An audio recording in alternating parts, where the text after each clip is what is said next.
Hello, guys. Okay, so hopefully you're watching this Tuesday, April 7th, and you are learning about mitosis. So here's where you're taking notes. The color is orange. Here's the PowerPoint 3.5 mitosis. So we're getting more specific into part of the cell cycle as mentioned yesterday. Okay, little review from yesterday. Where does mitosis occur?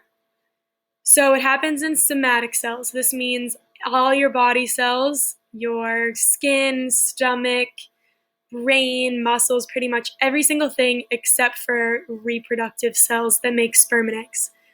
Why does mitosis occur? Because of growth and repair. So getting older, developing, and then repairing from injuries. Okay, so key point number one, something about learning mitosis.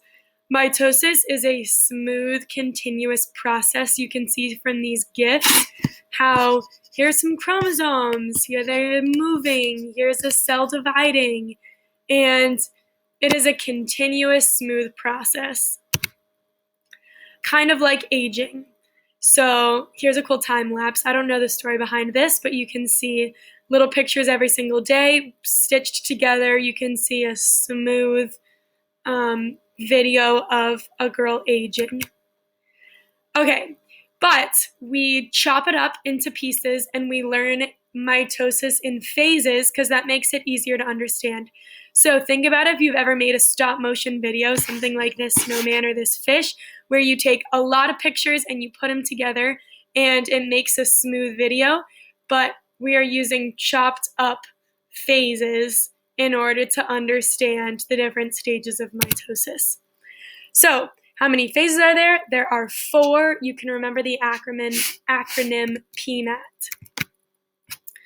There are some new cell structures that we have not talked about yet. So first, centrioles, say centrioles. Those build and control spindle fibers.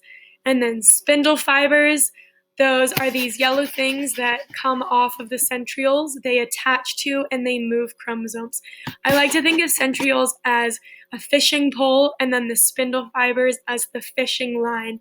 So the centrioles is kind of like the part that controls the fishing line, and it can reel things in, it can cast out, and it controls the spindle fibers, which control the chromosomes.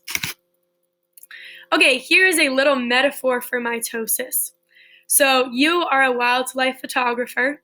You have a set of photos. You have just one copy of each photo. And you want to give an identical set to your friends. So here are the 4 photos you have. Kind of cool. You've got a hawk. You've got a squid. Here is a poor llama getting hunted. Here is a funny interaction with a coyote and a squirrel. Okay, so here are your 4 photos. You want to give these 4 photos to your friends. And you don't have a phone or any technology. This is all going to be on printed paper.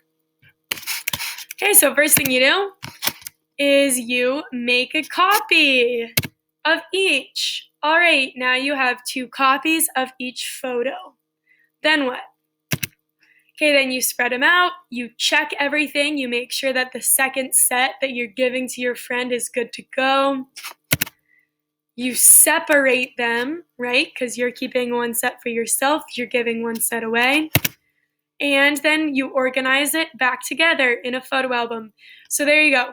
We started with just 1 set of 4, and we ended with 2 sets of 4. All right, so we're going to do the exact same thing with our human chromosomes. So here's 46 human chromosomes. We have 2 sets of 23. And we're going to replicate them. So that happened in S phase, DNA synthesis phase, DNA replication. Those are all the same thing. And now our chromosomes look like X's because they have been replicated or doubled. Okay, now we need to divide the chromosomes in half. Because remember, we are making 2 cells. So an equal and identical amount for the daughter cells is what we need. We need to divide the chromosomes in half in a very specific way. So here is going to be our parent cell with 46 chromosomes. And then here is going to be the same parent cell after its DNA has been replicated. And then here is going to be what happens after mitosis. There are those two daughter cells. Notice how now there is a non-replicated version. So 46 copies of human chromosomes at the beginning.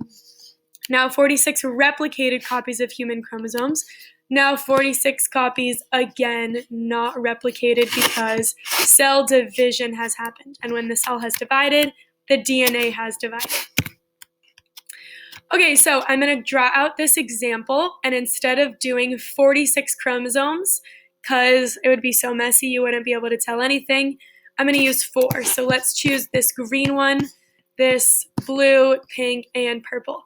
And each of these chromosomes, you can imagine all the genes. So let's say, oh, on this chromosome, there's the gene for eye color. On this chromosome, there's the gene for how tall you are. On this chromosome, there's the gene for your favorite food. That's a gene, but just as an example. Okay, so here is mitosis, and we are going to talk about what happens at each phase. So remember I said PMAT, that's because we have prophase, metaphase, anaphase, telophase.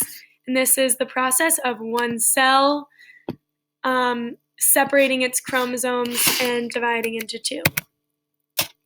Okay, remember, chromosomes are already replicated from S phase. So here's the chromosomes when there's just a single one. Here's them when they're replicated and they look like X's. And then here's when they condense even more, and they're X's, but they're shorter and thicker. Another thing to remember, cells are not circles, cells are spheres. So we can make a comparison with a world map. So a world map represents the globe, which is a spinning sphere. The equator is the bulging, widest part in the middle. And then the poles are the 2 parts that are the very tips, North Pole, South Pole. So think of the cell as a globe because we're going to talk about the equator regions and the pole regions. All right, here is prophase. So you're writing what happens into the Cornell notes. If we were doing this in person, I would have you write this down and draw it. So if you're able to do that, it's going to be the best way to learn it. So DNA condenses into tightly coiled chromosomes. There's those X's. The nuclear envelope, or the nuclear membrane, this circle that encases the DNA, starts to dissolve. That's why it's a dotted line. And then the centrioles appear and move to opposite poles, and the spindle fibers form. So that is prophase.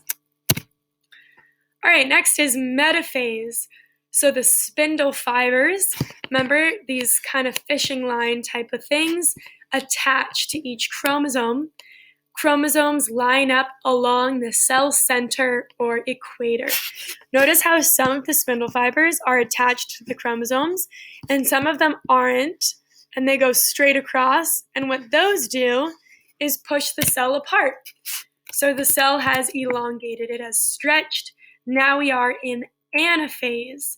So sister chromatids separate to opposite sides or poles of the cell, and that is because these spindle fibers are pulling them apart. Spindle fibers are pulling apart the chromosomes. And at this point, these are sister chromatids because they've been split. Okay, here is telophase. So this is when the nuclear membrane starts to reform, chromosomes begin to uncoil, and spindle fibers fall apart. So telophase is essentially prophase but backwards, and there's 2 of them. And then cytokinesis, which is technically not part of mitosis, it's its own phase. That is when the cytoplasm divides between 2 daughter cells.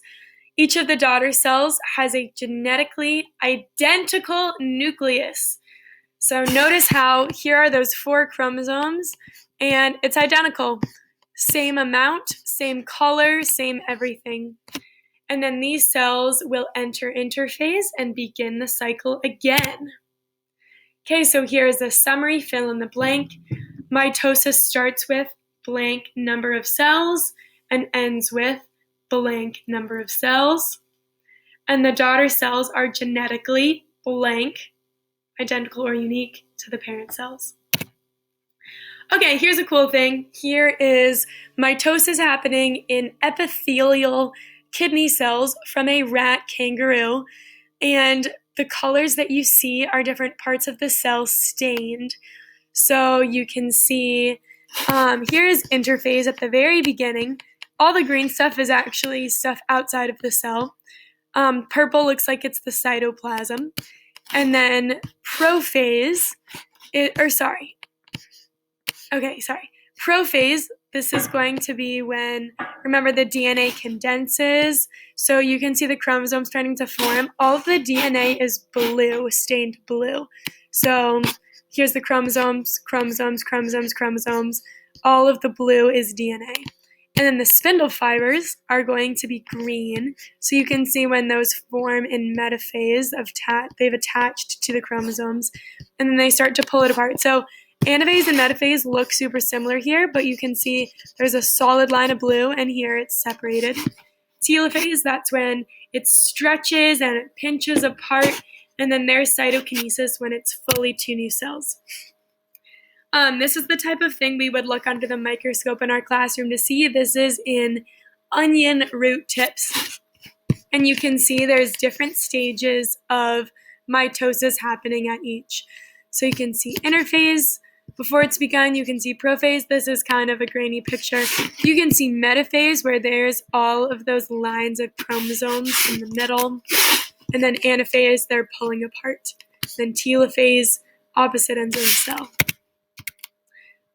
There's same thing again, although this is actually an illustration of microscope slides. All right, and then what you're going to do for the activity for this one, if you go to your session 2 virtual notebook, sorry, it's taking a second to load, there is a Kahoot to play. And luckily Kahoot has a feature now where you can do it on your own. So you're going to go to this website, or just go to the regular Kahoot and type in that code and play the Kahoot. You can use your notes if you would like.